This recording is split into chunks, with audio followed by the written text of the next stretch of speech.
I was at this point in my life where I thought rest days were for soft people.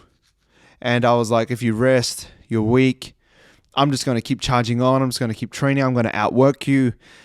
And I still have that mindset, but I guess I've balanced it with experience. And I've had a lot of experience where I've had injury. I've had times where my joints were aching because I was doing too much. There's times where my lower back was always sore. My central nervous system was down. I remember I had like these, and this could have been anything, but I remember having these like, I don't know how I explain them, like welts or like sores like under my armpits and like on my, like around my mouth and stuff like that. It sounds like herpes, but it wasn't. But like I had this stuff, and I think it's just because I was literally overworking my central nervous system and it wasn't recovering, but I had no rest days. So I went through this period where I would train twice a day, every day. And I was a personal trainer, so getting to the gym wasn't hard because I worked in a gym. If a client canceled, bang, I was training. If I had a 1 hour slot where there was no clients there, bam, I was training. Was it a lunch break? Okay, I'm going to smash my food down really fast, 15 minutes, and train for the rest, I don't know, the other hour that I had left. Any gap that I had in my schedule, I'll just replace it with training. So the ability to train 12 to 14 times per week was there. That led to a catastrophic lower back injury where I ended up having an ambulance to my house. I've told it before on this podcast, but I pretty much had an ambulance in my house. I couldn't stand up. I tried to stand up. I blacked out. That was when I called the ambulance. And then I had to rehab pretty much from that. And I couldn't do any bilateral exercises. So I couldn't do any exercises with two arms or two legs working because it caused too much pain. So everything was single arm and single leg. I did like split squats, I did single leg press, I did single arm dumbbell chest press, single arm lateral raise. Everything was single arm because it took the tension off my lower back. I got dry needling from the physio, I got stretches, I was doing rehab, I was doing everything. It took me like 3 to 6 months to climb out of that because I slipped a disc, or no, maybe I didn't slip a disc. It's been a while since this happened. I think I had a lower back spasm, but anyway, it was like uncontrollably painful. And when I blacked out, I literally had a thought. I don't know if anyone's ever blacked out like from an injury or from a lower back. Like, so, okay, let me paint this picture. I have told it on the podcast before, but let me just quickly run you through it just so you get an idea of how painful it was.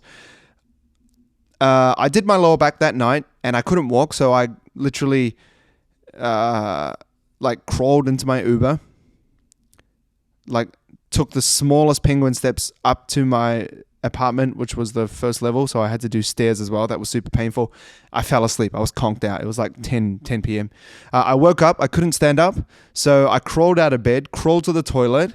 It hurt to like try and stand up, but I did it. It took me like 15 minutes to get about 5 meters away from my bed because I lived in a studio apartment. It was very small.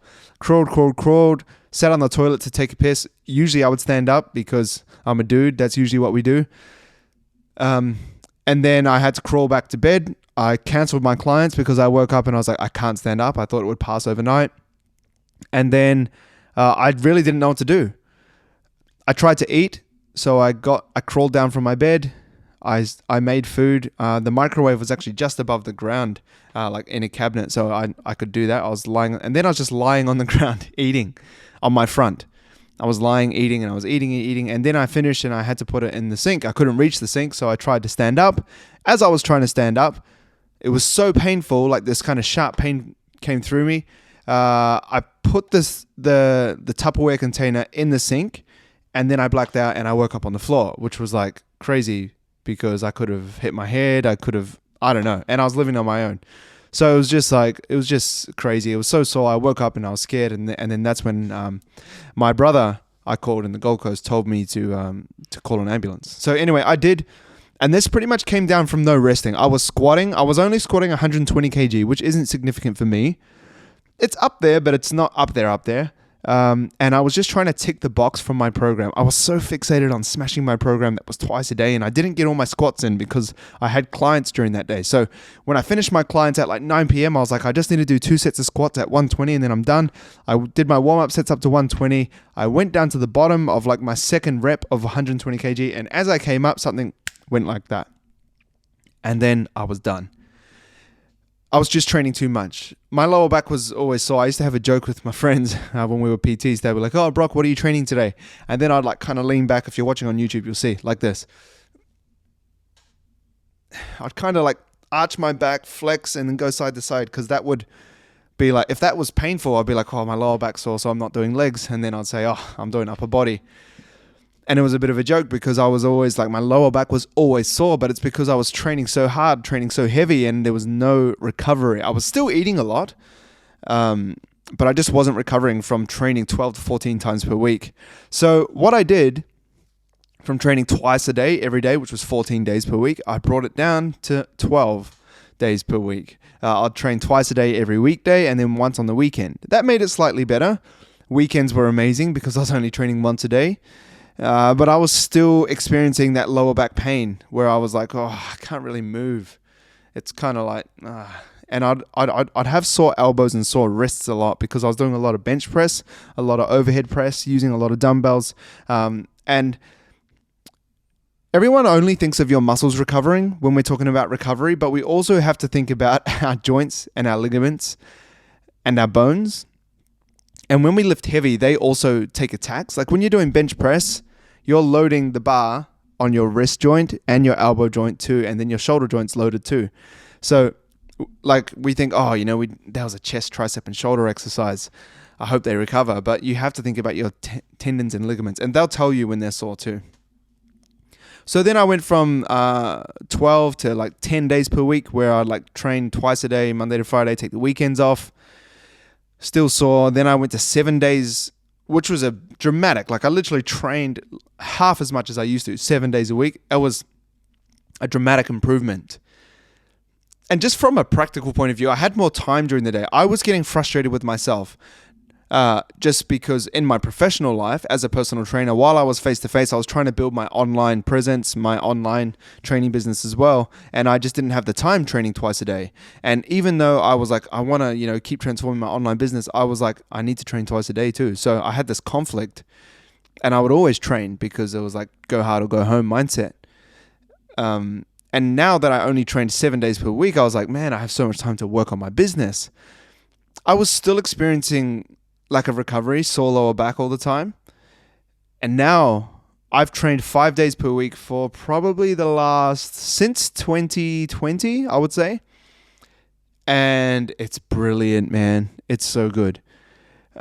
I think if you're training more than 5 days per week now, in my opinion, I just don't feel like you're training efficiently with your time. And if you're training 6 days a week, 7 days a week, and you're like recovering well and doing all this stuff, that's fine. But I think you should also ask yourself 2 questions. The first one being, do you want to spend more time in the gym than you need to? If you want to, that's cool. I don't care. The second thing that I want to ask is, are you actually training hard enough? Like a lot of people that hit a plateau, they don't have a training workout program problem. They don't have like exercise selection problem. They don't have a supplement problem. They need to take creatine or they need to take beta-alanine. The problem they have is intensity. They're not training hard enough. Like when I train now, I train very hard. I'm lifting heavy weights. I'm making sure I'm timing my rest periods. Everything's dialed in. And 5 days per week, I'm still battered, man. I am recovering enough though, compared to what I used to. I don't wake up with a sore lower back and be like, "Oh, I can't train legs today," because it hurts just to stand up and bend over. But 5 days per week is such a sweet spot for me. Maybe later on it'll be 4 days per week if I figure that out. But for now, it's 5 days per week. I'm doing 3 days upper body, 2 days lower body. That just favors my goals for my physique. I have done the opposite way before, 3 days lower, 2 days upper. I just found that was hard for me to recover for my legs, and it was just a bit too lower heavy for the aspirations I have for my upper body, if that makes sense. My lagging body parts are my lats and my shoulders, and I like to spend extra training volume trying to build up those areas. So the no rest days thing really screwed me up. I was always sore, my joints were sore, my wrists were sore a lot from bench press and stuff, like I said. I would not recommend that. I would recommend 5 days per week as a kind of maximum. 3 days per week can be your minimum. Obviously, this depends on how much time you have during the day. Maybe you're a busy mum, you're a busy dad, I don't know, you're a busy person, whatever. Try and find what you can do and then figure out the workout split from the time or the availability that you have to do that in. Excuse me. So that's the second point. No rest days. It really screwed me up.